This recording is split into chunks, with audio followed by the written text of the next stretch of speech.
Assalamualaikum warahmatullahi wabarakatuh. Al-Fatihah. Alhamdulillahirabbil alamin arrahmanir rahim. Iyyaka na'budu wa iyyaka nasta'in ihdinas siratal mustaqim siratal ladzina an'amta 'alaihim ghairil maghdubi 'alaihim waladdallin. Amin. Bismillahirrahmanirrahim. Alhamdulillahirabbil alamin. Salatu wassalamu ala asyrafil mursalin sayyidina maulana Muhammadin wa ala alihi wa sahbihi ajma'in, amma ba'd. Fa inna asyrafal hadits kitabullah ta'ala wa khairal hadi hadi Muhammadin sallallahu alaihi wasallam wa syarrul umur muhdatsatuha wa kullu muhdatsatin bid'ah wa kullu bid'atin dhalalah wa kullu dhalalatin finnar. Jazakumullah khairan lama ngebahas fikih. Ya, jadi nanti selang-seling minggu fikih, seminggu lagi akidah. Jadi pagi ini kita akan bahas fikih itu tentang bab nikah. Ya, mukadimah nikah sudah disampaikan, tinggal sekarang membahas tentang rukun nikah. Dalam syariat kita ini ada syarat, ada rukun, ya. Syarat itu sesuatu yang membuat sahnya ibadah, tapi bukan bagian dari ibadah itu. Syaratnya sholat wudu, enggak sah sholat kalau enggak wudu, tapi wudu bukan bagian dari sholat. Ya, syaratnya pernikahan adanya mas kawin, enggak sah nikahnya kalau disyaratkan. Kalau memang si pihak perempuan mensyaratkan, tapi ya pernikahan kalau enggak bayar mahar, tapi mahar bukan bagian dari nikah. Saya katakan kalau mensyaratkan.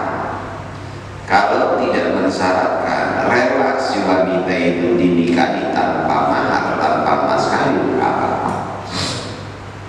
Ada seorang nih janda mau dinikahi oleh Bang Udin misalnya, udah saya nggak apa-apa, nikahi saya, nggak usah pakai mas kawin.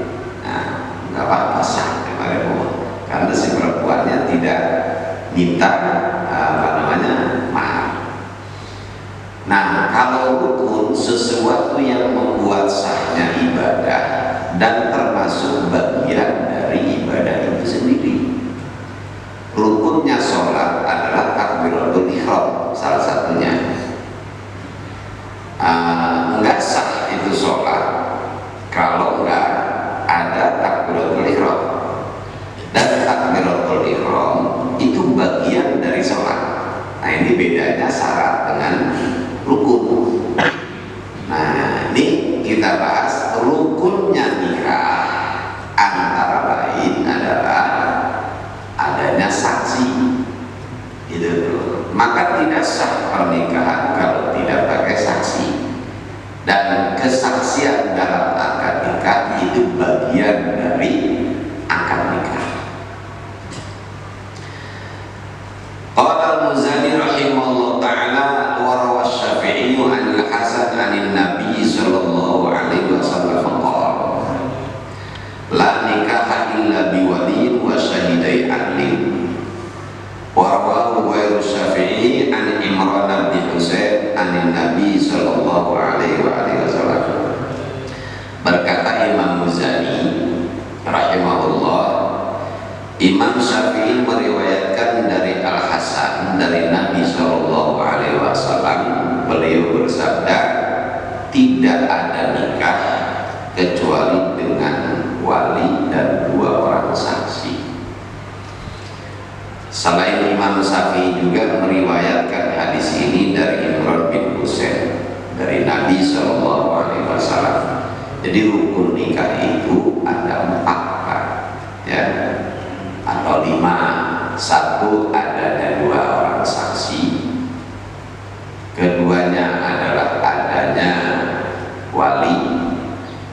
ketiganya adanya pengantin, keempatnya adanya sigo, artinya ijab kabul. Jadi kalau empat ini sudah terpenuhi, sah nikah. Dua orang saksi, adanya wali, kemudian adanya si pengantin, dan adanya sigo, yakni ijab kabul. Udah, asal ada empat orang jadi nikah, ya.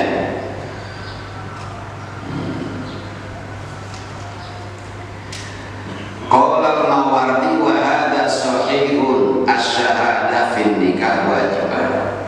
Imam Mawardi berkata, inilah yang sahih, bahwa syahadah yakni kesaksian itu menjadi wajib dalam pernikahan.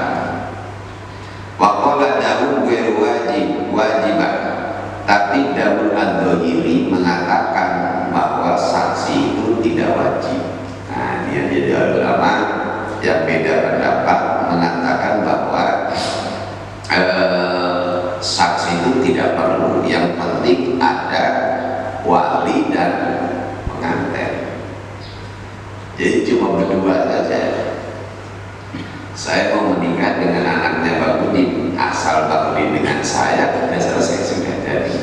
Kata Daud Ad-Dhahiri. Ini penting disampaikan supaya kita jangan kaget ketika melihat atau mengetahui adanya pernikahan cuma dua orang saja, ya. Wa bihi qala min as-sahabat Ali bin Abi Thalib wa Abdullah bin Zubair wa Umar wa Abdullah bin Abbas. Di kalangan sahabat yang mewajibkan adanya saksi adalah Ali bin Abi Thalib, Umar bin Khattab, Abdullah bin Zubair, Abdullah bin Abbas, Abdullah bin Umar, dan sebagainya. Dan di kalangan tabi'in yaitu Sa'id bin Musayyib, Hasan al-Basri, Imam Nakhai, dan lain sebagainya. Wa minal fuqaha Abu Hanifah wa Thawri wa Ahmad bin Hanbal wa Malik. Imam Abu Hanifah, Imam As-Thawri, kemudian Imam Ahmad bin Hanbal, ya termasuk tentunya adalah Imam Syafi'i. Jadi dalam mazhab Imam Syafi'i, dua orang saksi itu wajib adanya. Jadi tidak sah kalau tidak itu. Lalu apa dasarnya mereka ini yang mengatakan oh tidak wajib adanya saksi?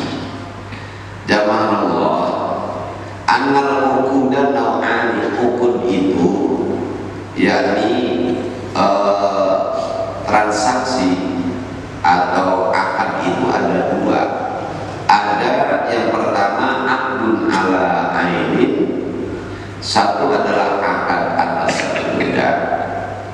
Kalau ini seperti jual beli, saya punya barang, ya, ini jam tangan, Bang Udin, ini saya mau jual jam tangan, Bang Udin beli. Ini namanya akad transaksi, kan? Transaksi atas satu benda, yaitu apa namanya, jam tangan. Yang kedua adalah transaksi alal manfaat. Wa aqdun ala manfaatin.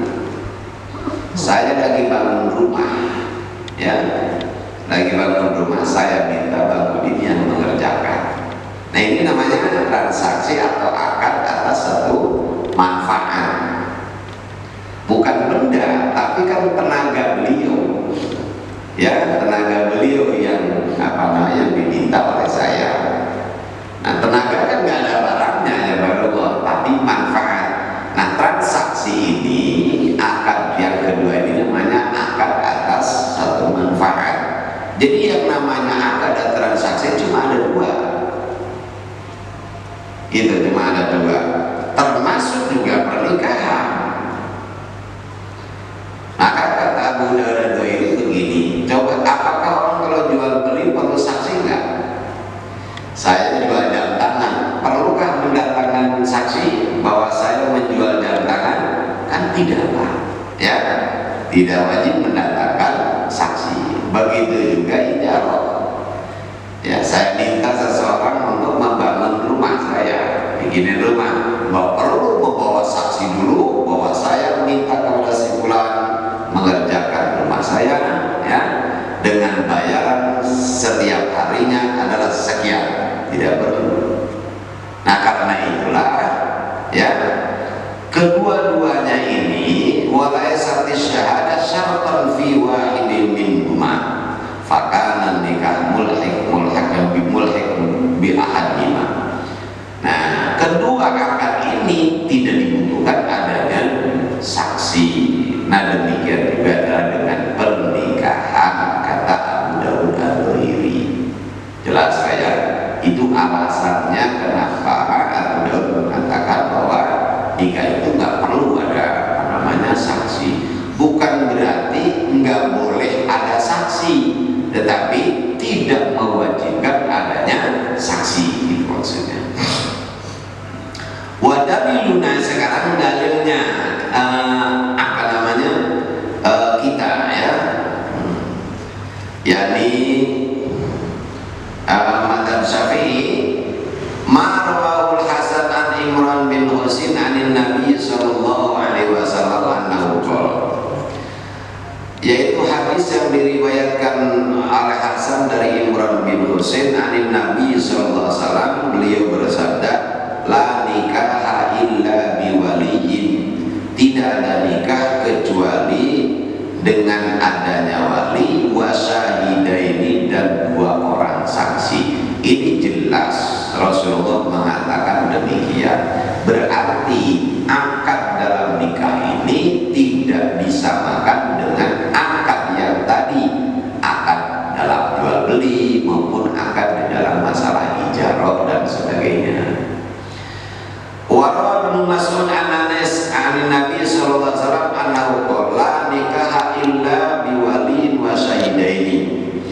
Dan juga hadis riwayat Ibnu Mas'ud dari Anas dari Nabi sallallahu alaihi wasallam bersabda, tidak ada nikah kecuali dengan wali dan 2 orang saksi. Rawa Hisham bin Urwah an Aisyah an Nabi sallallahu alaihi wasallam qala, demikian juga Hisham bin Urwah dari Bunda Aisyah radhiyallahu anha bahwa Nabi sallallahu alaihi wasallam bersabda, la budda fin nikah min arba'atin. Jadi kata Rasulullah, dalam akad nikah harus ada 4 orang. Maksudnya minimal, ya, harus ada 4 orang. Zaujun, satu adanya pasangan, suami, si suami, wawaliin, dan keduanya adalah wali, wasyahidai adlin, dan 2 orang saksi yang adil. Awas, 2 orang, bukan cuma 2 orang saksi aja, Pak, 2 orang saksi yang adil. Yang dimaksud apa adil ini? Orang yang tidak melakukan perbuatan dosa besar dan terus-menerus melakukan dosa kecil. Sekarang kalau orangnya ada saksi tapi dia tidak adil, maka nggak dibenarkan dalam pandangan Syafi'i. Ya, suka begini ya barakallah. Kalau ada pernikahan, biasanya suka diminta wali dari pihak laki-laki, saksi dari pihak laki-laki, dan saksi dari pihak perempuan. Biasanya kan seperti itu. Nah, kadang-kadang yang suka ini kan tokoh, entah itu RT dan sebagainya. Tidak ada salahnya itu, tidak salah begitu. Saksi itu siapapun boleh, tapi yang namanya saksi itu harus 2 orang yang adil, kata Nabi. Maka kalau saksi itu Pak enggak sholat orangnya, nah itu tidak benar, nggak dibenarkan, ya. Saksi kedua orangnya kagak sholat, mau tukang maksiat, dan tukang mabuk ngawinin anak, menjadi saksi dalam pernikahan, nggak benar, bahkan saya itu dalam mazhab Syafi'i, ya.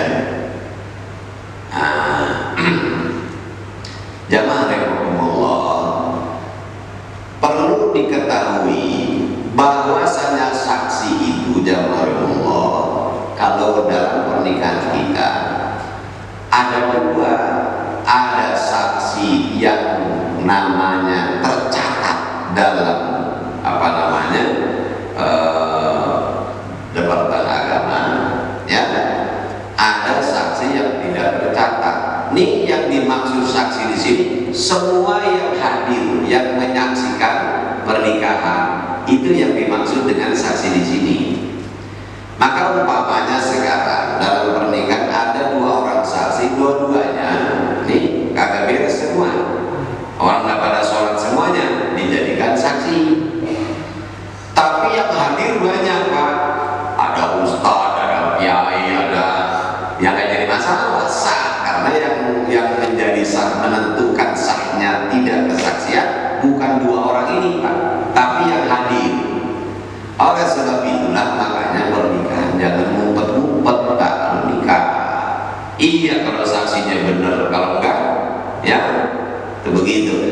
Ini yang dimaksud tadi kan Nabi SAW bersabda la budda, kata Nabi SAW, fin nikah min arba'ah, dalam pernikahan itu harus ada 4 orang.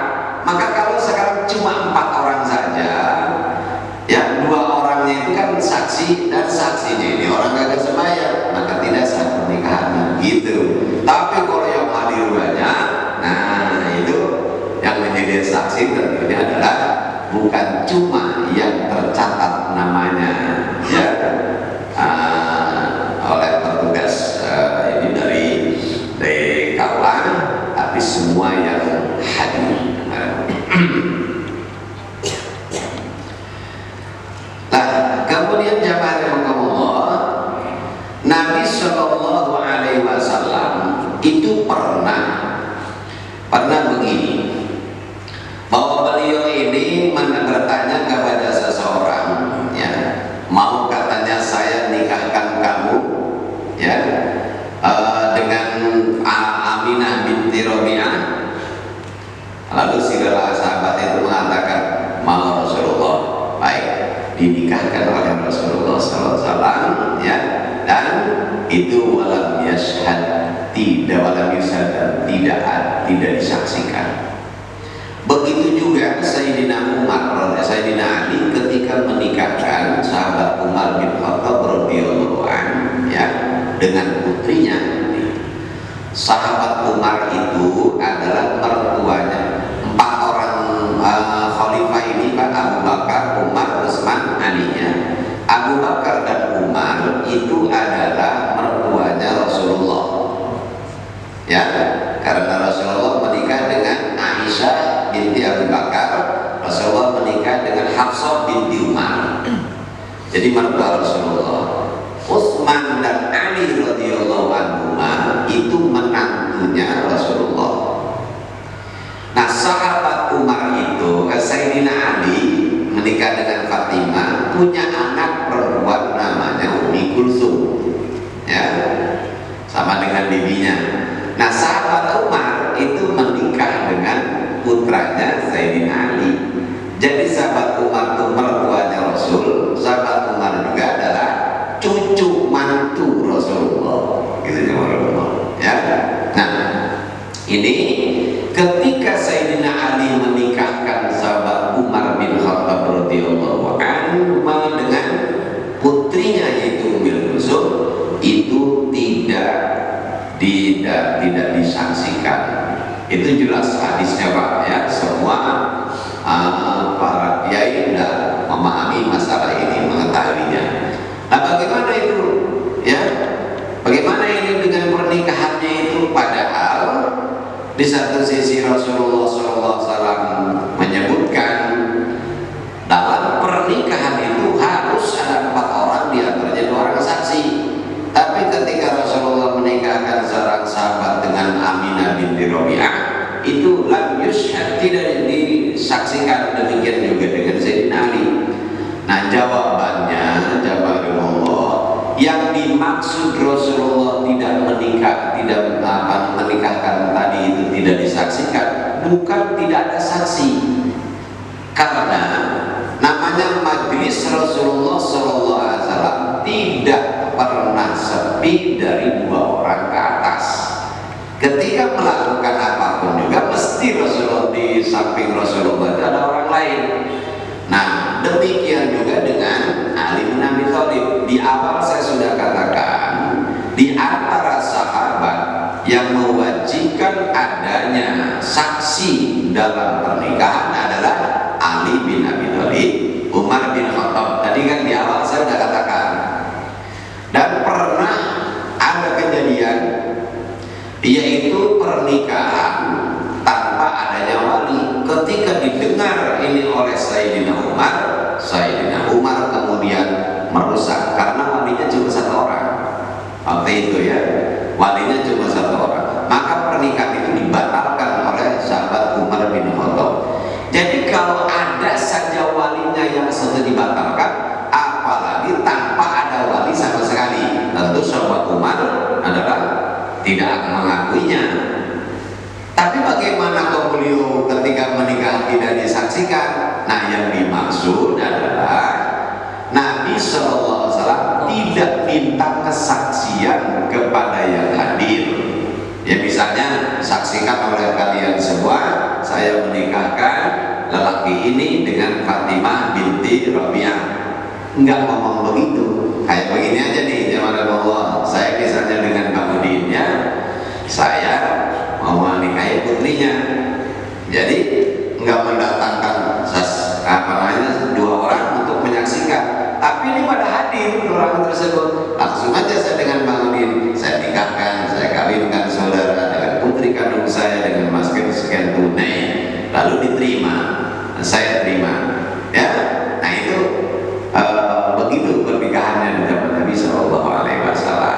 Jadi sekali lagi, yang dimaksud tidak disaksikan tersebut bukan tidak ada saksi, tapi Nabi tidak minta kesaksian yang hadir. Jadi bukan permintaannya Pak, tapi yang penting adalah kesaksiannya, paham ya? Nah, maka kalau umpamanya di kita dalam pernikahan, kata si penghulu, mana saksinya dari pihak perempuan, mana saksinya dari pihak laki-laki, nggak didatangkan, nggak ada masalah, teman Allah, nggak ada masalah. Yang penting ada yang hadir, ya, 2 ke atas. Tapi yang 2 ini, kalau cuma 2, bukan orang yang durhaka, harus orang yang adil, orang yang melaksanakan ibadah dan sebagainya. Kalau itu dalam pernikahan, dalam Allah, ya, datangkan orang ahli ibadah, undang ustaz, undang kiai untuk hadir aja, untuk hadir menyaksikan. Itu penting kesaksian mereka, apalagi dengan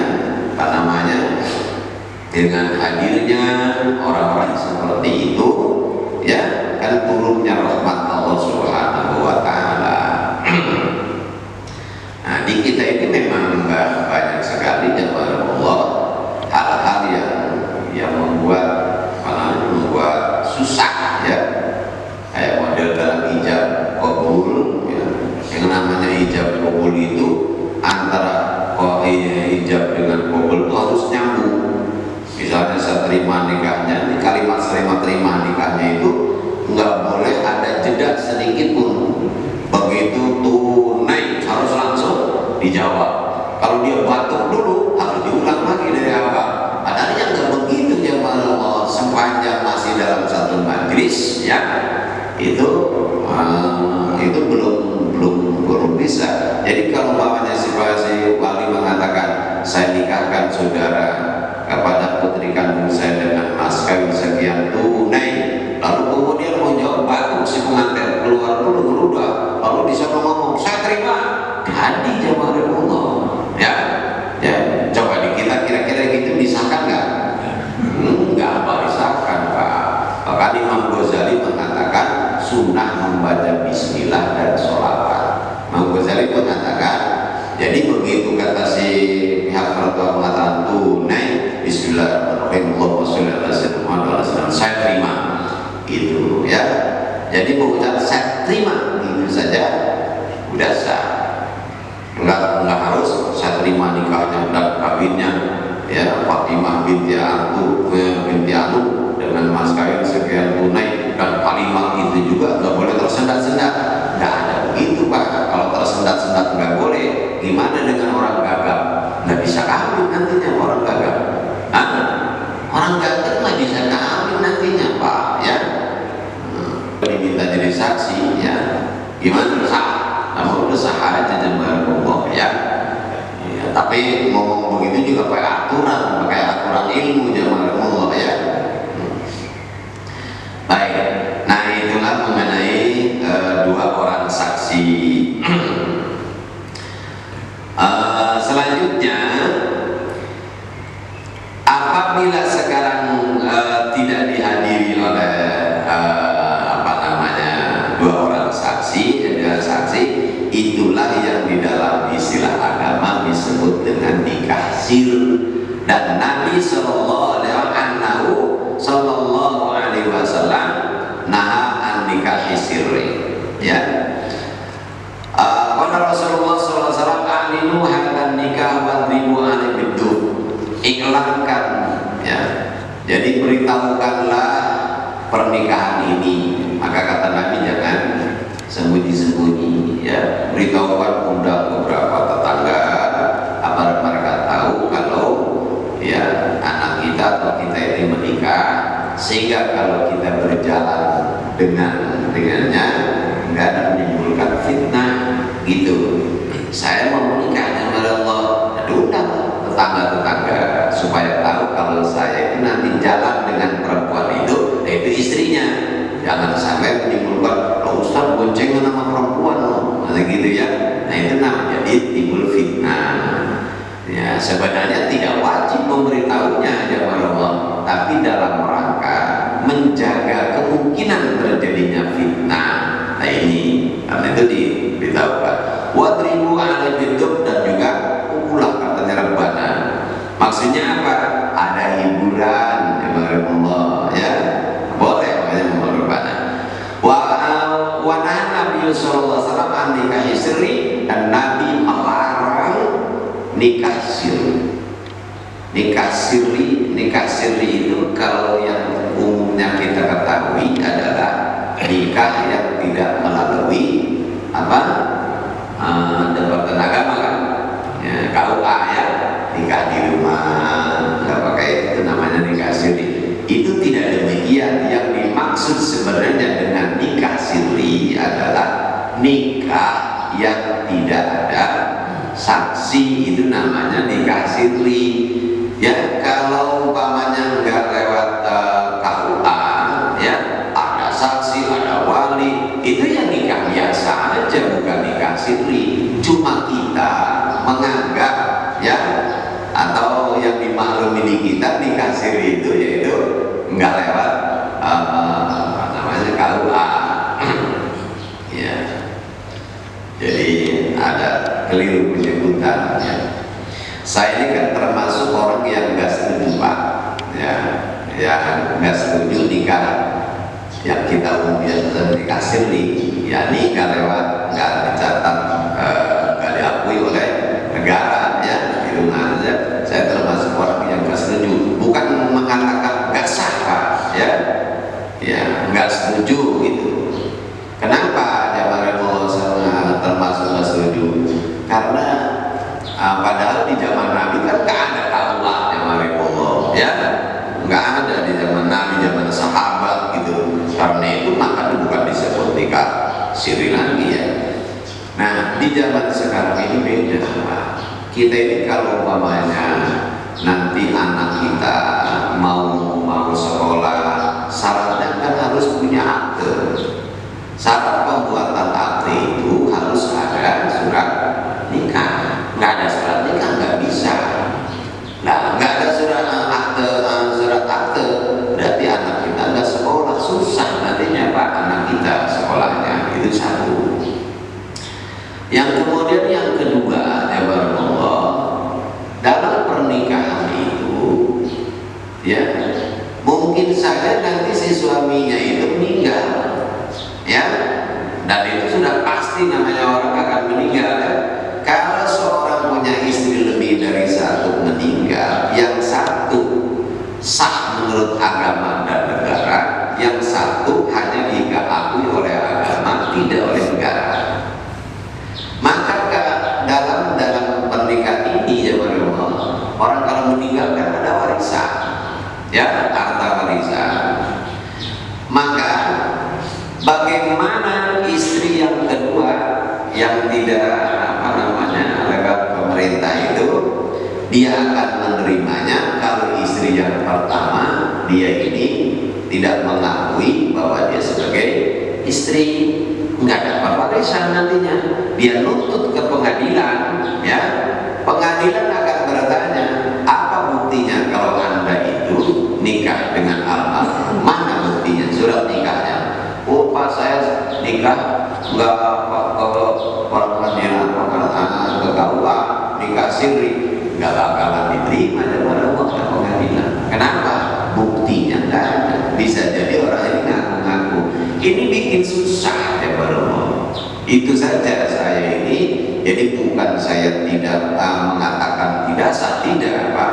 Hanya demi kebaikan kita bersama. Gitu. Karena itu kalau nikah usahakanlah nikah lewat yang terus jalurnya resmi ya Allah, sehingga diakui oleh agama, juga diakui oleh negara, ya.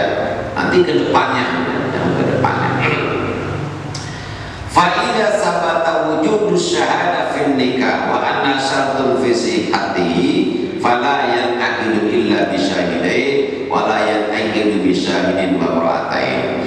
Nah, ketika sudah tetap wajibnya saksi dalam pernikahan dan saksi itu menjadi syarat sahnya pernikahan, maka tidaklah sah itu akad nikah kecuali dengan adanya dua orang saksi, dan tidak sah kalau saksinya itu satu laki-laki dua perempuan.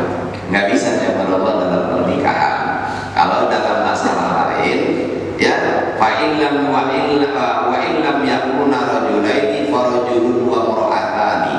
Kalau dua orang saksi laki-laki tidak ada, maka boleh satu orang laki-laki dan dua orang perempuan dalam masalah jual beli misalkan, dalam masalah lain, ya, itu boleh. Tapi dalam pernikahan tidak boleh ya Allah. Dua orang saksi itu dua-duanya harus laki-laki. Nggak boleh yang satu diganti dengan dua orang perempuan. Nah, demikian dalam pandangan madzhab Syafi'i. Wa qala Abu Hanifah yang aqidu bi syahidin wa imra'ataini. Tapi menurut Imam Abu Hanifah karena masalah boleh saksi satu orang laki-laki dan dua orang perempuan. Itu menurut Imam Abu Hanifah.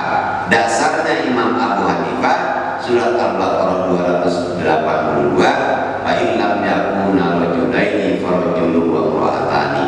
Jika dua orang saksi laki-laki itu tidak ada, maka boleh satu orang laki-laki dan dua orang perempuan.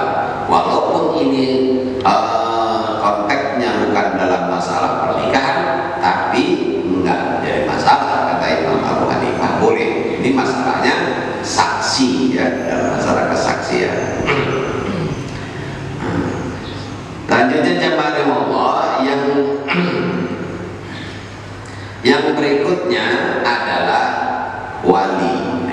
Jadi yang pertama rukun nikah adanya dua orang saksi. Yang kedua syaratnya wajibnya itu adalah adanya wali. Nah, mengenai wali ini sudah saya sampaikan ya, baru sudah kita maklum yang namanya wali itu satu adalah ayah kandung, ya. Nah, kalau ayah kandung tidak ada, baru kemudian bapaknya ayah kandung. Kalau saya sebut kakek, bisa jadi kakek itu kan ayahnya ibu. Nah, ayahnya ibu nggak bisa jadi saksi. Ya, ayahnya ibu nggak bisa jadi saksi. Kalau kakek atau ayahnya ayah tidak ada, ya, maka baru saudara. Saudara kandung. Saudara ini ada tiga Allah. Saudara seayah seibu, saudara seayah lain ibu, saudara seibu lain ayah. yang menjadi saksi, yang boleh jadi wali cuma saudara seayah, ya saudara seayah, gitu. Entah itu seayah seibu atau seayah saja. Jadi saudara dari ibu nggak bisa jemaah Allah menjadi wali. Nah kalau sekarang saudara seayah seibu ada, saudara seayah juga ada, mana yang menjadi wali? Ya, maka yang menjadi wali boleh saudara seayah seibu, boleh juga saudara seayah. Namun yang terbaik adalah saudara seayah seibu, gitu ya. Nah kalau saudara seayah seibu tidak ada, baru anaknya, baru kemudian paman dan seterusnya. Ini pernah jamaah Allah, ada jamaah mau menikahkan adiknya, ya, lalu datang ke saya, siapa yang menjadi walinya?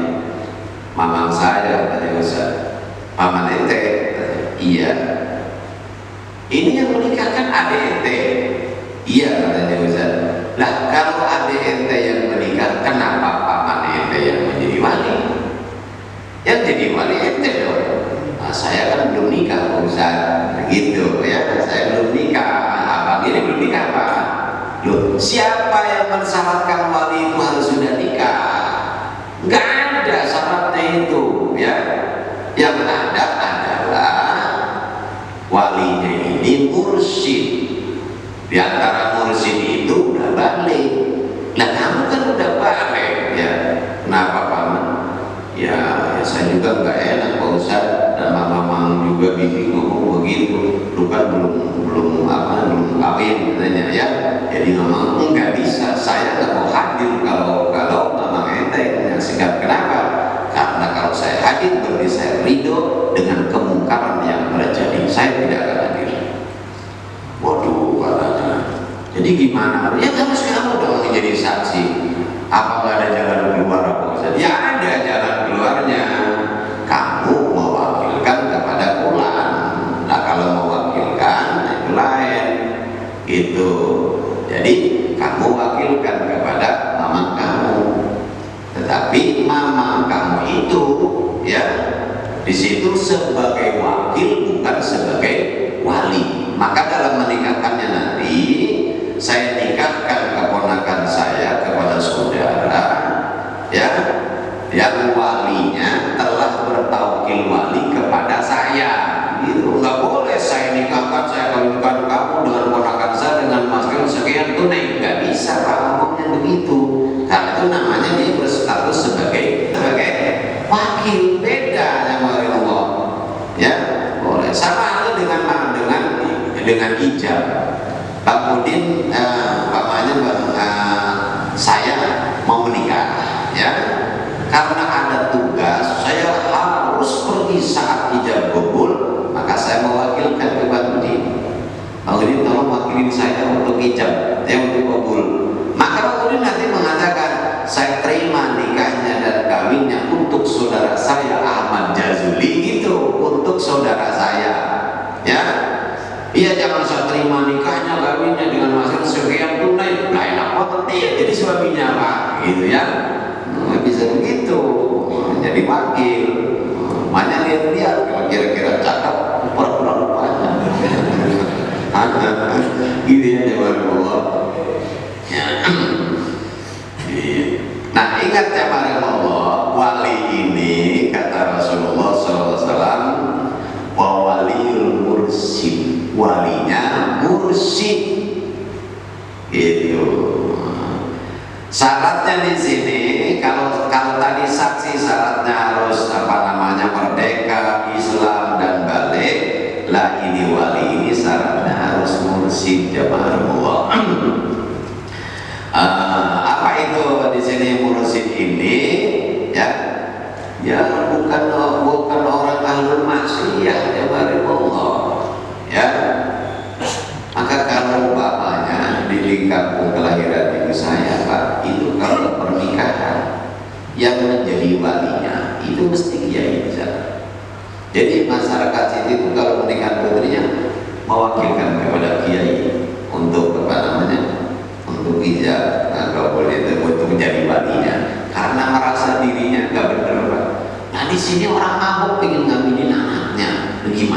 Allah ya.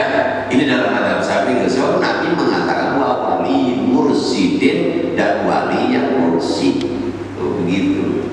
Jadi sekiranya kalau nggak beres, mendingan mewakilkan kepada orang yang soleh. Loh, ini permasalahan pernikahan ya Allah, bukan untuk sementara. Hanya banyak kita saksikan ya.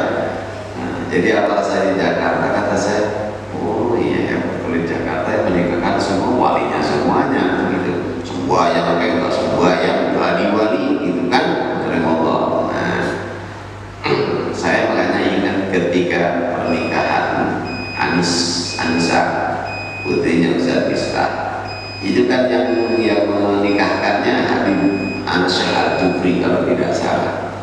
Nah, padahal kurang bagaimana solehnya Ustaz Miftah, ya kan?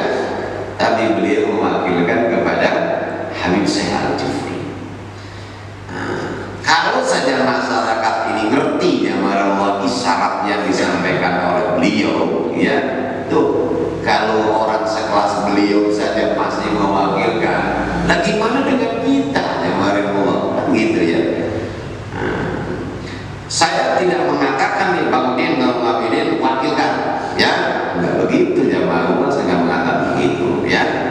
Tapi kalau nggak mursyid gitu ya, kan orang bukan ibadah ya, perbuatan dosa besar dilakukan kagak sopan ya, dia mewakilkanlah kepada yang soleh demi kebaikan dari apa namanya anak kita sendiri. Nah itu mengenai Rasulullah bersabda, la nikah illa bi waliin wa syahidai adlin, tidak ada nikah kecuali dengan adanya wali dan dua orang apa namanya saksi ya, dua orang saksi. Wa ayyuma mar'atun ankar waliyun mas'ud alaih fa nikahu batil. Maka kalau wanita mana saja dinikahkan oleh wali yang mas'ud alaih, yang dimurkai oleh Allah karena enggak melakukan ibadah, fa nikahu batil, maka pernikahannya batal. Nah, itu demikian. Akibatnya kalau pernikahan batal, ini nanti pengaruhnya bagaimana kepada anaknya yang lahir dari pernikahan yang menurutnya sah padahal secara agama itu belum benar. Di zaman Nabi orang-orang menikahkan banyak mewakilkan kepada Nabi. Ya, datang Rasulullah, orang menikahkan putri saya dengan si fulan. Rasulullah kemudian nanya, Fulana, apa kamu minta kepadaku menikahkan kamu dengan si fulan? Kalau kamu suka, kalau kamu suka, kalau kamu tidak suka, katakan enggak mau.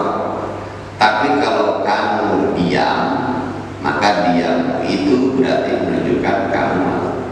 Karena perempuan dulu kan begitu Pak.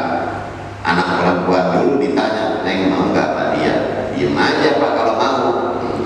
Kalau nggak mau nangis apa? Kalau mau diam aja. Paling bajunya aja belum sama dia. Kalau nggak bajunya tikar repot kali ya, sampai sepojokan habis itu tikar. Karena malu mau aja malu. Dia tanda mau. Itu anak gadis dulu, anak gadis sekarang. Neng kamu kawin dengan dia, bapak aja kawin sama dia. Tuh sekarang begitu Pak ya. Jauh ya. Maka Nabi nanya, Fulana, ya, kamu mau saya nikahkan dengan si fulan? Diam aja, tapi mau langsung dinikahkan, gitu ya. Cuma perlu diketahui Pak, pernikahan di masa Nabi, sahabat dan sebagainya itu prosesnya beda dengan di kita. Ya, makanya Imam Ghazali mengatakan yang terbaik nikah itu pernikahan itu di masjid, itu yang terbaik. Itu karena itu memang orang banyak pernikahan di masjid menganggap karena melakukan masjid itu adalah yang paling baik. Paling baik. Nah, saya katakan tidak benar itu. Kalau sekarang ini Pak di kita yang baik nikah itu di rumah. Karena apa masalahnya? Di kita ini yang hadir dalam akad nikah bukan cuma laki-laki, perempuan juga hadir, ya. Nah, makanya dulu ketika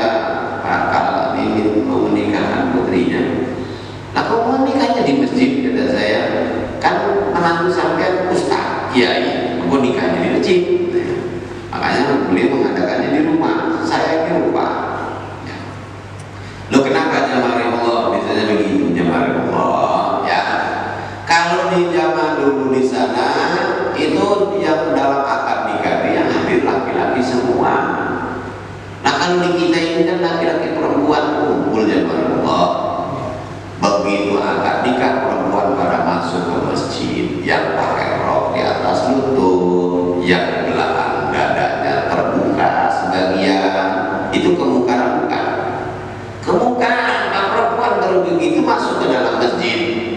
Lalu siapa yang menyebabkan terjadinya kemungkaran di masjid? Ini orang yang menikahkan ini. Kalau bukan karena pernikahan kan nggak terjadi. Itu satu. Yang kedua, apakah wanita-wanita yang masuk ke masjid itu semuanya suci? Nggak ada yang haid.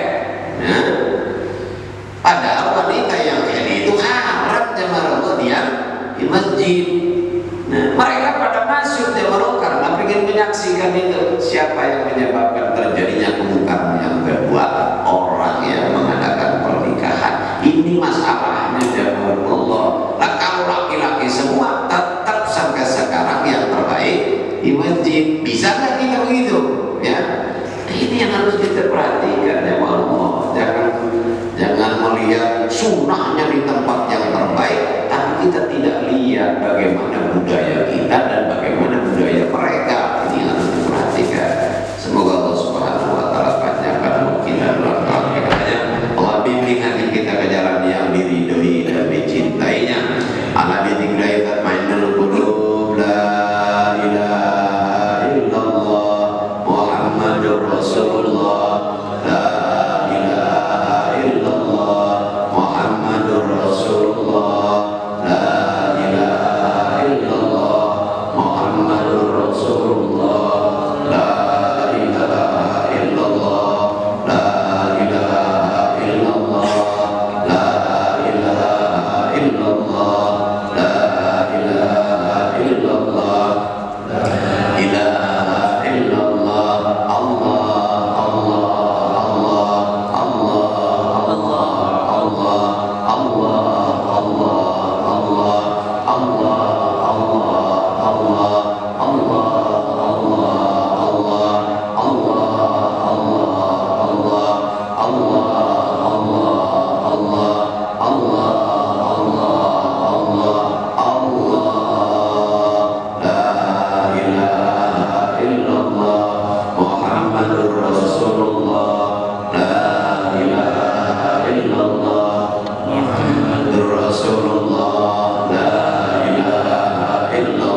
mursalin. Alhamdulillahi rabbil